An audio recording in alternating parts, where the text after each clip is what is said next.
Saludos amigos, hermanos y hermanas.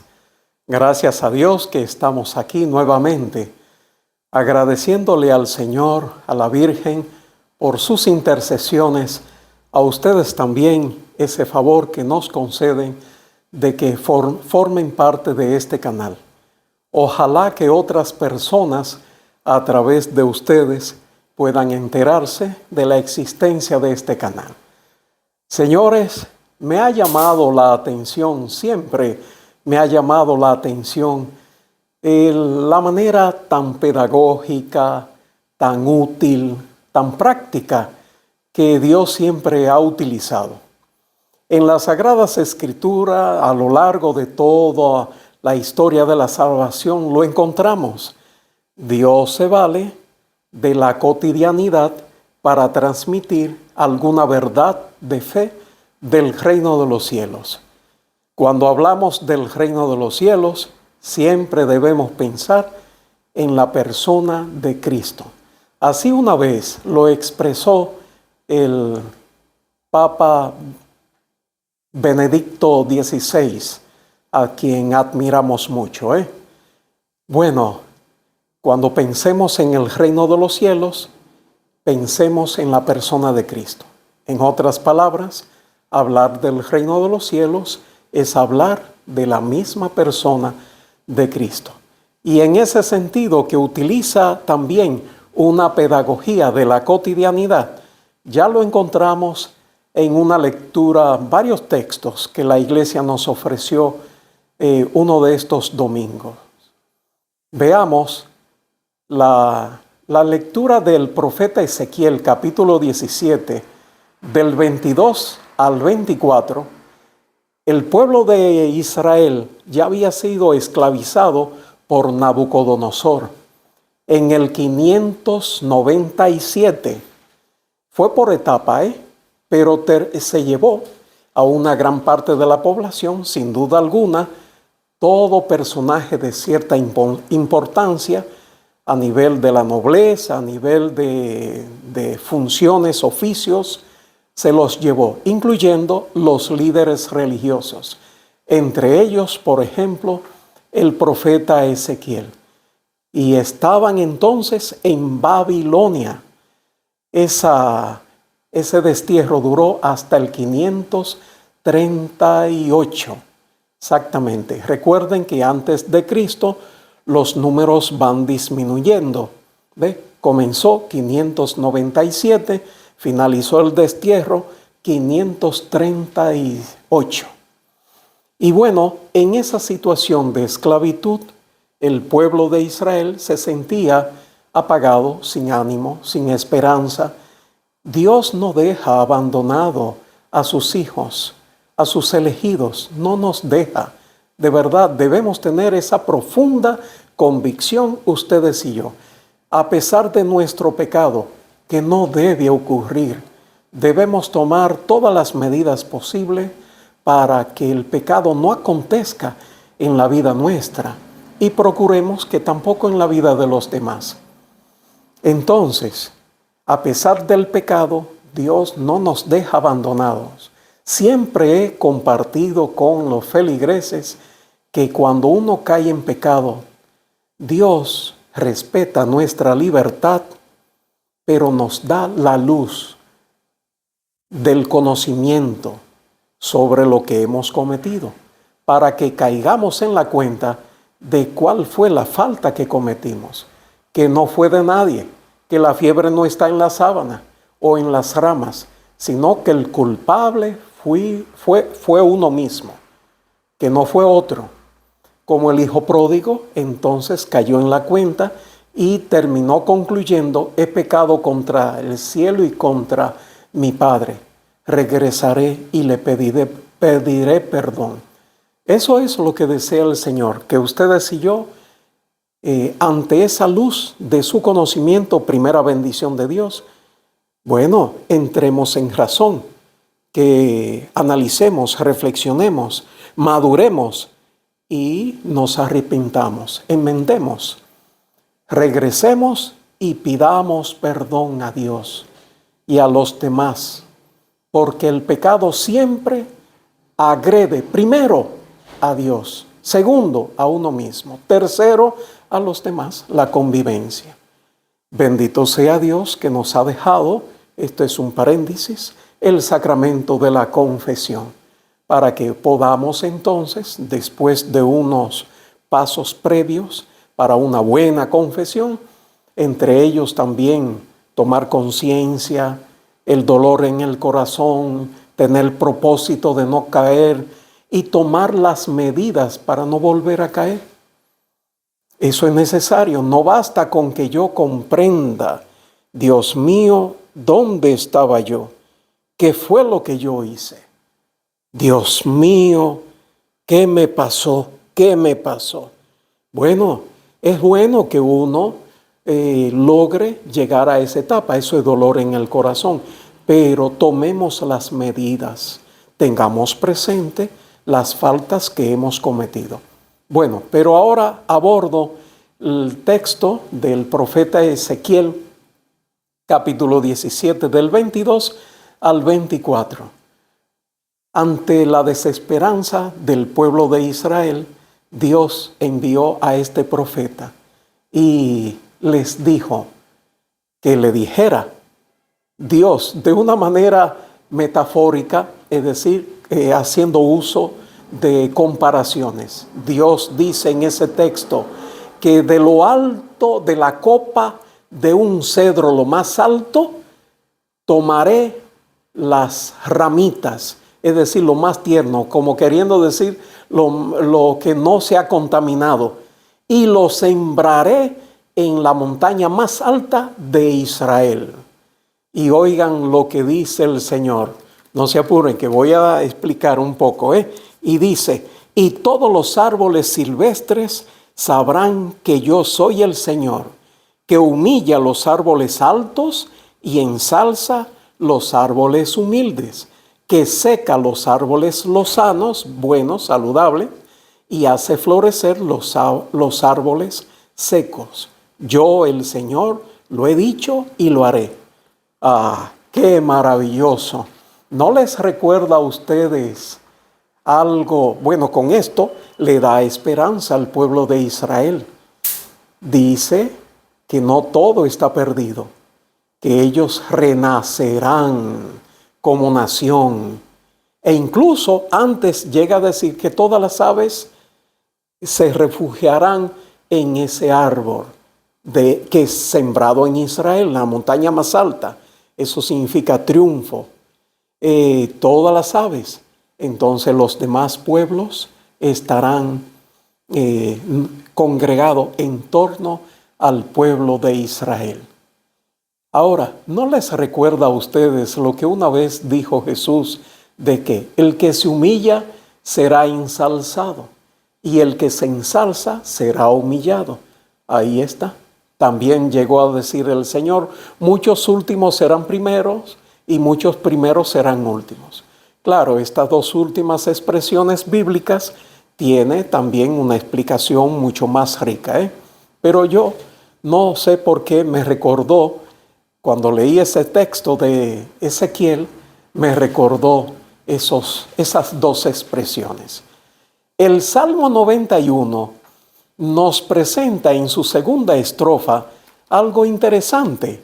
Oiga lo que dice, en consonancia con la primera, el justo crecerá como la palmera, se alzará como cedro del Líbano, plantado en la casa del Señor, crecerá en los atrios de nuestro Dios. Cuando la Sagrada, más que la Sagrada Escritura, cuando el pueblo de Israel habla de justo, es la persona, hombre o mujer, joven o mayor, que se empeña en agradar siempre, en toda circunstancia, a Dios. Ese es el hombre justo. Recuerden, en uno de los evangelios, me parece que Mateo, llega a decir que San José, por ser un hombre justo, guardó rencor a María en secreto, por ser un hombre que trataba de vivir, de agradar siempre a Dios. Bien, eso tendría ya otra explicación, lo de guardar rencor. Él después se arrepintió porque Dios terminó iluminándole que el embarazo de la Virgen María no había sido por traición, por obra humana, sino por obra de Dios. Y así él obedeció a Dios. Eso lo quise decir para que no haya ningún tipo de confusión. Bueno, en el Evangelio, San Marcos es el capítulo 4, versículo del 26 al 34. Ahí nos ofrece dos parábolas. La semilla, que el reino de los cielos se parece a una semilla que es sembrada y de noche crece ella sola, sin saber el agricultor cómo. Eso es bueno, Reino de los cielos, queriendo decir, no anula el esfuerzo humano. Dios cuenta con ello, aunque Dios tiene pleno poder para tomar la decisión que Él considere más necesaria para nosotros. Dios es autosuficiente, es todopoderoso, pero Dios quiere contar con ustedes y conmigo también. Y la segunda parábola es la semilla de mostaza, otra semilla. Y yo nunca había visto una semilla de mostaza. Hubo un hermano sacerdote que me mostró y es como del tamaño de un granito de arena, así tan pequeña, y llega a ser un arbusto, un pequeño árbol de cierto tamaño, sí, y aves se refugian en ella. Mire con qué simpleza Dios se compara, y todo el reino de Dios. Qué lección nos da de humildad. Ahora, ustedes y yo tenemos que, no sé si se han detenido a pensar sobre la mística o mentalidad del cultivador y la mística o mentalidad del sembrador. Por adelantado, tengo que decir, ustedes y yo tenemos, los seguidores de Cristo, tenemos que ser, no enfrascarnos en ser cultivadores, no, en ser sembradores. Eso es lo que nos toca. Yo quise escribir un poquito y lo comparto con ustedes, es muy breve. La mística o mentalidad del cultivador. El cultivador, el triunfo lo ve en proporción a la abundancia de lo material y no al esfuerzo justo de cada uno. 2. Puede tener el peligro, la mentalidad del cultivador, el que se enfrasca en ver fruto. Puede tener el peligro de acentuar lo material que lo espiritual. Por ejemplo, un error que se comete es el fomentar el mal llamado evangelio de la prosperidad. Eso es un error. Tiene la mentalidad de que los hijos de Dios, los discípulos de Cristo, tienen que tener abundantes bienes espirituales y sobre todo abundantes bienes materiales, el dinero. Cuidado. Hay que evitar eso, ese afán por el dinero, ese afán. Dios mío, eso es peligrosísimo. San Basilio Magno, un padre de la iglesia del siglo IV, ¿sabe qué decía? El estiércol del demonio es el dinero. Oiga, eso tiene mucha sabiduría.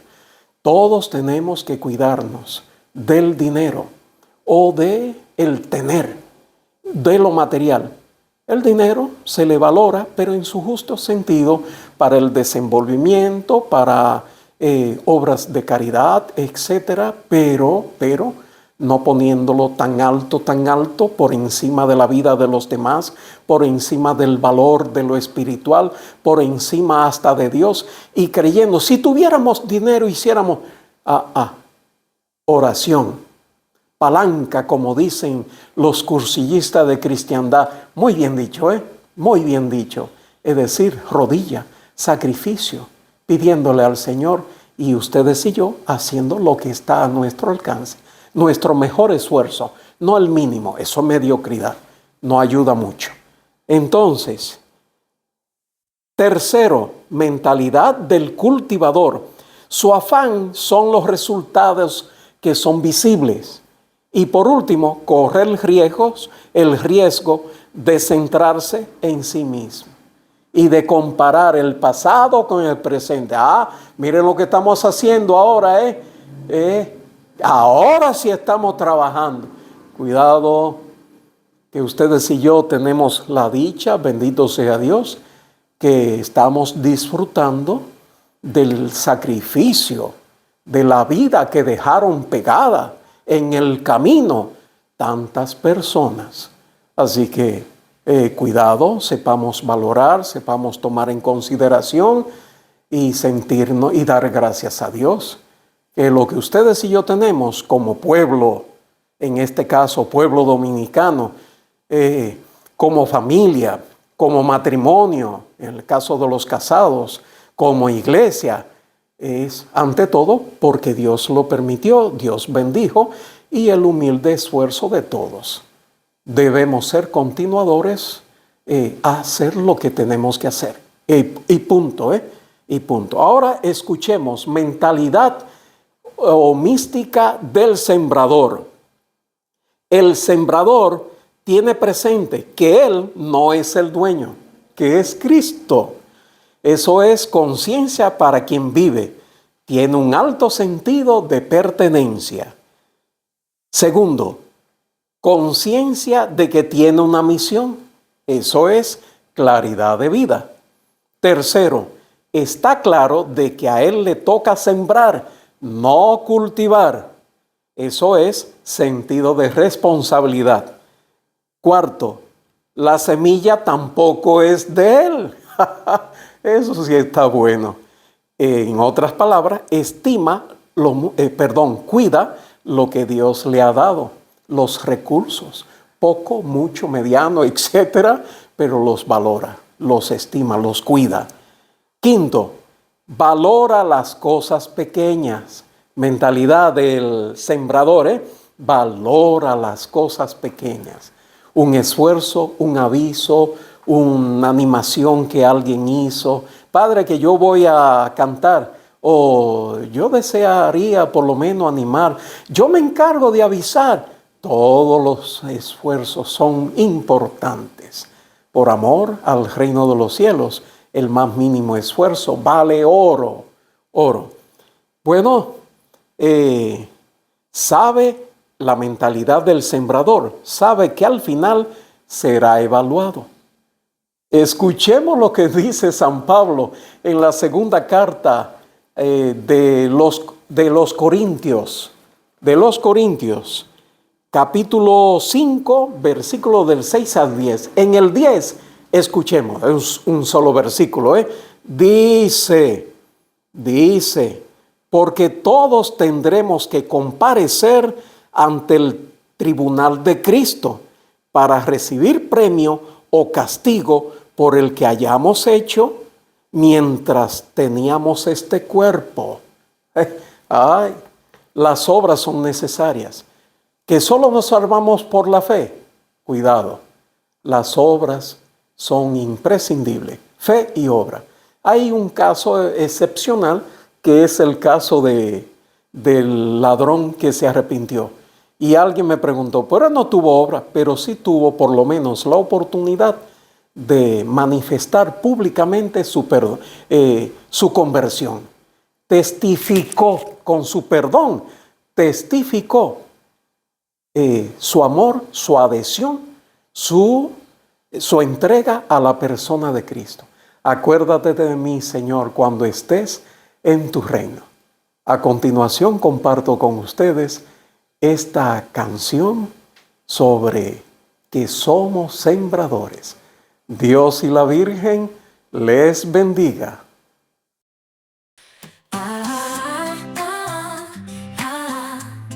Todos los seguidores de Cristo debemos ser sembradores, no cultivadores.